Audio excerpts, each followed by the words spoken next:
आपको याद होगा मीनार पाकिस्तान ग्रेटर इकबाल पार्क वाला वाकया, आयशा अकरम वाला। इसके ऊपर एक पॉइंट ऐसा आया था कि पूरा सोशल मीडिया एक तरफ खड़ा था और मैं अकेला था जिसपे मैंने एनालिसिस किया था कि इसके मुहर्रिकात को आपको नहीं भूलना चाहिए कि इसके बैकग्राउंड रीजंस क्या हो सकती हैं। और वो 6-7 हफ्ते के बाद अब जाके सिचुएशन वही डेवलप हुई है कि जो उस बंदी के साथ खड़े थे, जय और वीरू की जोड़ी की मैं बात कर रहा हूं। बड़े बड़े एंकर्स हमारे ऐसे थे जिनकी आपसे बड़ी जबरदस्त जिनसे आपकी बड़ी जबरदस्त दोस्तियां रहती हैं ट्विटर के ऊपर। ठीक है, आप समझ गई होंगी। तो वो बड़ा सपोर्ट कर रहे थे, वो भी अब माफिया मांगने पे तुले हुए हैं। तो हम हेस्ट में एकदम खुद कैसे डिसाइसिव हो जाते हैं, कैसे डिसाइसिव हो जाते हैं, इतने ज्यादा डिसाइसिव हो जाते हैं। जमील, मैंने यकीनन उस वक्त एक ट्वीट किया था और क्योंकि मैं खुद एक बच्ची की माँ हूँ, मुझे जाहिर है वो मनाजिर इतने डिस्टर्बिंग थे। लेकिन जो ही इनका इनके हाँ, हमारी एक बहुत प्यारी यूजर है छोटी चिड़िया के नाम से, आप देखते हैं वो ट्विटर पे है, बहुत बहुत अच्छी बच्ची है। आपका मैंने इसमें एक पॉइंट ऑफ व्यू सुना, फिर आपके बाद चिड़िया ने बड़ी हिम्मत की, उसने भी इसके ऊपर इमेजेस वगैरह शेयर किए कि चीजें वो नहीं है जो नजर आ रही हैं। And I salute your courage कि आपने बड़ी हिम्मत से मुकाबला भी किया सब ट्रोल्स का, आपने जवाबात भी दिए, सारा कुछ। क्योंकि उस वक्त एक माहौल ऐसा बन गया हुआ था कि ऐसा ही लोग इसको विक्टिम ब्लेमिंग के तौर पर ले रहे थे। है। मैंने हाँ, ये अच्छा, इससे मुझे बिफोर गो अहेड, नहीं नहीं नहीं नहीं, बिफोर यू गो अहेड, मैं ये बड़ा इंपॉर्टेंट चीज मैं आपसे टेक्निकली पूछ रहा हूं। हम कौन होते हैं ये डिसाइड करने वाले कि ये विक्टिम है और इसको ब्लेम किया जा रहा है, जब तक कि कोर्ट डिसाइड नहीं करती कि विक्टिम कौन है और अक्यूज्ड कौन है। आई मीन मुझे ये फंडा समझ नहीं आया, आपको आता है ये समझ? नहीं, आपकी बात बिल्कुल ठीक है। और आयशा के केस के बाद तो अब चीजें, मैं कहती हूँ, अब बंद गली में चली गई हैं। अब तो अल्लाह माफ करे किसी के साथ सच में भी होगा, दुनिया यकीन नहीं करेगी। मैंने इसीलिए उस दिन साफ लिखा कि मैं तो आइंदा किसी टिकटॉकर को बिल्कुल ना यकीन करने लगी हूँ, ना मैं उनके लिए किसी मामले पर आवाज उठाऊंगी। Enough is enough. आप लोगों ने याद होगा आपको, एक लड़की और थी, उसने क्या किया था, उसने अपने शौहर की मौत की खबर चला दी थी। यार, ऐसा to help with these actors. क्या चाहते हैं आप लोग? क्यों इतनी सस्ती शोहरत के लिए दुनिया को नफसियाती मरीज बना रहे हैं? पागल करके रखा हुआ है। या अगर आप बंद नहीं करते टिकटॉक को, तो इसको फिर आप एंटरटेनमेंट की हद तक रखें, बाकी इसको हमारे सरों पर मुसल्लत मत करें। ये जरूर मैं कहूंगी जमील। और मैंने इसके ऊपर यही अमल करना है। और दूसरा अमल मेरा ये होना है कि जो मर्जी हो जाए, इसके बाद मैंने पुलिस की, रोबकारों का, पुलिस की रिपोर्ट्स का और तमाम तर पुलिस की इन्वेस्टिगेशन का इंतजार करना है prior to I go into determining और जजिंग एनीथिंग। क्योंकि things are quite different from what they exactly seem or what we can like see them like. Right. अच्छा, तो अब इस सारी सिचुएशन के अंदर हमारे मेन स्ट्रीम मीडिया के चंद लोग जाकर बैठ जाते हैं और वो जैसे कोर्ट जजमेंट पास हाँ, करती है, कहते हैं कि जी मैं तो दुआ करूंगा कि मेरे अल्लाह मुझे बेटी ना दे। यानी आपने, और फिर बाद में अब वो आते हैं तो वो आंसू बहा के माफी मांगते हैं कि मुझसे गलती हुई थी। तो ये किस तरह का ट्रेंड है कि हमारे जर्नलिस्टिक कम्युनिटी के अंदर लीडिंग एंकर पर्सन वो इस चीज को रियलाइज ही नहीं करते कि यार आपको बड़े मुसद्दिका खबर के साथ आगे जाना, गलतियां हो जाती हैं इंसान से भी, हमारे प्रोफेशन में होती हैं। लेकिन आप सिचुएशन को चार्ज करके उसमें बेनिफिट लेके व्यूज के चक्कर में इतना कुछ करना, ये किस तरह की मेंटेलिटी है सुमेरा?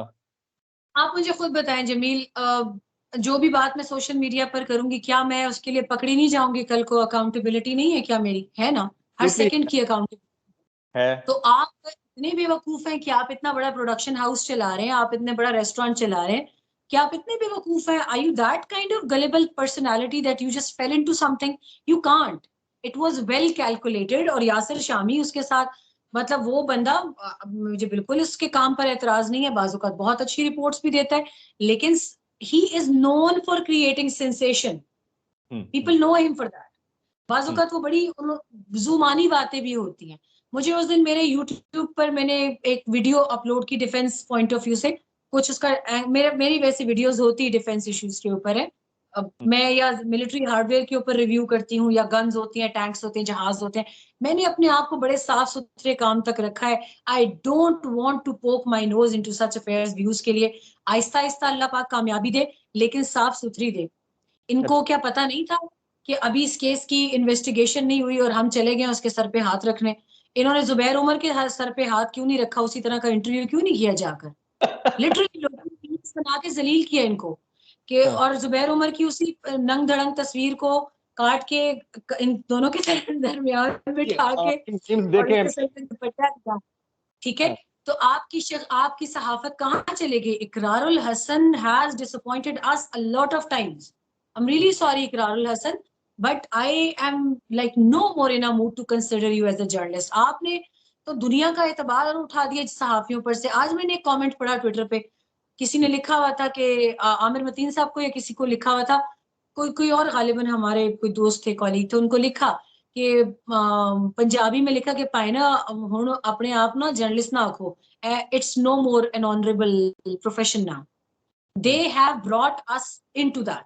मैं अपने यूट्यूब के कमेंट्स पढ़ती हूँ, किसी ने लिखा कि मैम आपके तो कंटेंट पे बहुत व्यूज आने चाहिए, संजीदा है, टू द पॉइंट है, आप जो बात कर रही हैं बस उसी के आगे पीछे आप रहती हैं, you are not jumping anywhere for sensation.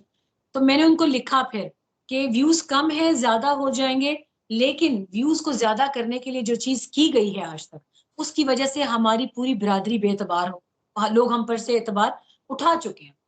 अखलाकियात से इकरार गिरी हरकतें तो नहीं कर सकते ना, अखलाकियात से गिरी हुई हरकतें तो नहीं कर सकते ना, ये जो किए जा रहे हैं लोग।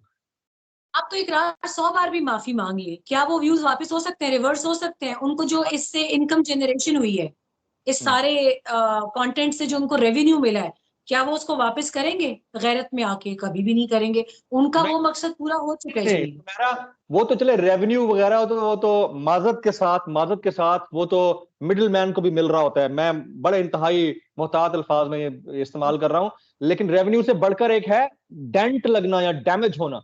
वो डैमेज हो गया, जर्नलिस्ट का डैमेज बड़ा सीरियस डैमेज होता है, क्रेडिबिलिटी गई, आप कहीं के नहीं रहे। मैंने आपने बड़े बड़े लोगों को वैनिश होते हुए देखा होगा, हमने देखा है अपनी आंखों से, बड़े बड़े नाम वैनिश हो गए। हाँ। इकरार ने ये पहली मर्तबा नहीं किया। इकरारुल हसन ने एक मर्तबा भारत की और पाकिस्तान की गालिबन तस्वीरें जोड़ दी।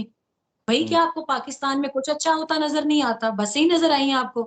क्या हम्म। ये बसें चल नहीं रही कराची में? आपको खुद पता है कराची तो है ही गरीबों को आसरा देने वाला शहर है। वहां हम्म। तो औलियाए अल्लाह इतने पड़े हैं कि वो किसी को रात को भूखा नहीं सोने देते।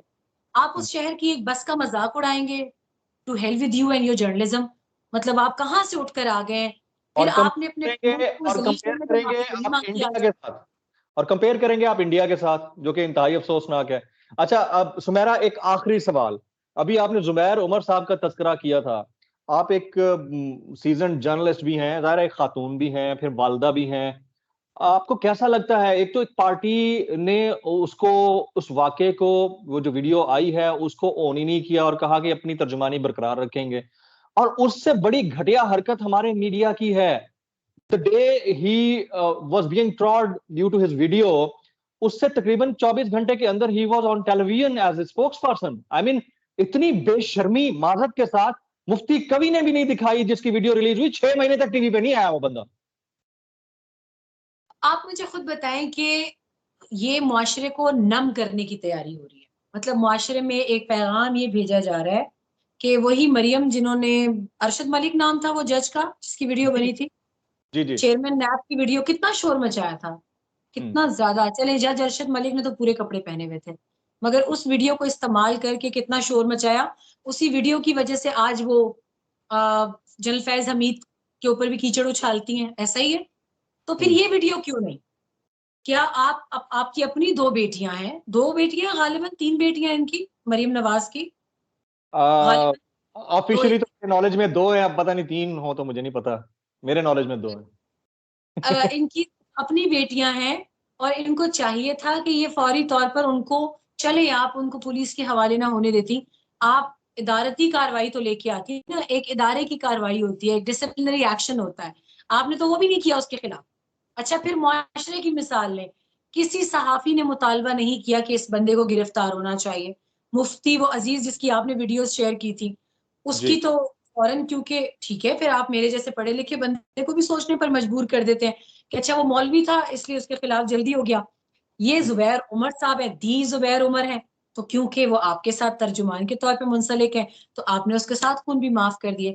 Maryam is not playing carefully, hmm. She is not leading as a leader. अगर वो करती तो वो मिसाली सबक सिखाती इनको कि नहीं, मैं खुद बच्चियों की माँ हूँ और आपने जो ये किया आप इसकी एक्सप्लेनेशन दें। अगर आपने शादी की है छुप के, आप उसका भी बताएं, सामने आए ना, जवाब तो दे। आपने तो उसको अपने पीछे छुपा लिया, आपने कवर दे दिया उसको। तो ये चीजें मुआशरे में इस वक्त मुआशरे को नम कर रही हैं, सुन कर रही हैं। यानी आप ये पैगाम दे रहे हैं कि यहाँ मादर पिदर आजादी है, जो मर्जी आपके दिल में आए। Absolutely right. और डिसेंसिटाइज्ड होता जा रहा है वक्त के साथ साथ मुआशरा, सोसाइटी। और यही सवाल मैंने अपने शो पे गुज़िश्ता दिनों लास्ट वीक एहसन इकबाल साहब आए हुए थे टीवी पे, आज तक किसी ने नहीं पूछा वैसे ये वाला सवाल। मैंने उनसे ये सवाल दाग दिया, मैंने कहा मुझे ये बताएं कि ये जुबैर उमर साहब अभी तक आपके तर्जुमान बने हुए हैं, कोई शर्म, कोई हया, कोई अखलाकियात? और मैंने टीवी पे पूछा है ये सवाल। मैंने कहा उनको एक लम्हे के लिए फील हुआ और या आपको बतौर पार्टी फील हुआ? आगे से जवाब पता है क्या था सुमेरा? मैं आपके जवाब लेने से पहले बात करता हूँ। उनका उनका जवाब ये था कि this is below the belt, please avoid this question, और ये जुबैर साहब से कीजिएगा। ये पार्टी का लेवल है। आई मीन मैं तो बड़ा हैरान हुआ इस जवाब के ऊपर, लेकिन मैंने पूछ लिया, जो मैंने दिल की भड़ास निकालनी थी निकाल दी। आप कुछ कह रही थी? नहीं, मुझे वही हुआ कि यहाँ तो ख्वाजा आसिफ साहब को आना चाहिए था, क्योंकि शर्म और हया का तो लेक्चर हमेशा वो देते हैं। तो मेरा ख्याल है कि मैंने आपसे कहा ना कि जब पार्टी के अंदर से और रिएक्शन आया होगा जमील, ये भी मैं आपको बताऊं, पीएमएलएन अपने इख्तिलाफात छुपाने वाली पार्टी नहीं है। उनके जितना डिस्कॉर्ड होता है, उनके लोग जानबूझकर, like I have been seeing them for like last 17 years. मैं पार्लियामेंट कवर करती रही हूँ, लेकिन क्या वजह है कि मैं पॉलिटिकल मामलात से इतना दूर भागती हूँ कि ये वो खसलत है और ये वो प्रोफेशन है, सियासत, कि बस इससे अल्लाह पाक बचाए, किसी के घर में ना लेके जाए। जो आजकल सियासत है पाकिस्तान की, मैं तो दुआ करूंगी कि एज अ प्रोफेशन कोई बच्चा बच्ची पाकिस्तान में सियासत को ना अपनाए। बहुत गंदो, it's dirty. Very valid point. It's all over dirt. बिल्कुल सही कह रही हैं आप। सुमेरा खान, पाकिस्तान की नामवर खातून सहाफी, बड़ी recognised well known face. Sumera, आपने हमारे लिए वक्त निकाला, आपका बहुत बहुत शुक्रिया। मैं फिर अपने जो देखने वाले हैं यूट्यूब, उन सब से ये गुजारिश करूंगा कि इंतजार कीजिए, क्योंकि मैंने और सुमेरा ने एक जबरदस्त एक प्रोडक्शन हम करने जा रहे हैं, और डेली बेसिस पे हम ये आपके सामने रखा करेंगे। और आई होप कि आप लोग उसको लाइक करेंगे जिस तरह से अभी कह रहे हैं। और सुमेरा जो अभी कह रही थी ना व्यूज नहीं आते, वो आप मेरे यूट्यूब पर जाकर अपने वीडियो के व्यूज देख लें जरा, आपके व्यूज कितने आते हैं यहाँ पे। Thank you very much. हम और जमील, अल्लाह ताला हम सबको हलाल रिस्क की तौफीक अता फरमाए, हमेशा ये दुआ करनी चाहिए। With decency. Thank you very much Sumera, आपका बहुत बहुत शुक्रिया। अस्सलाम वालेकुम। Take care. Take care.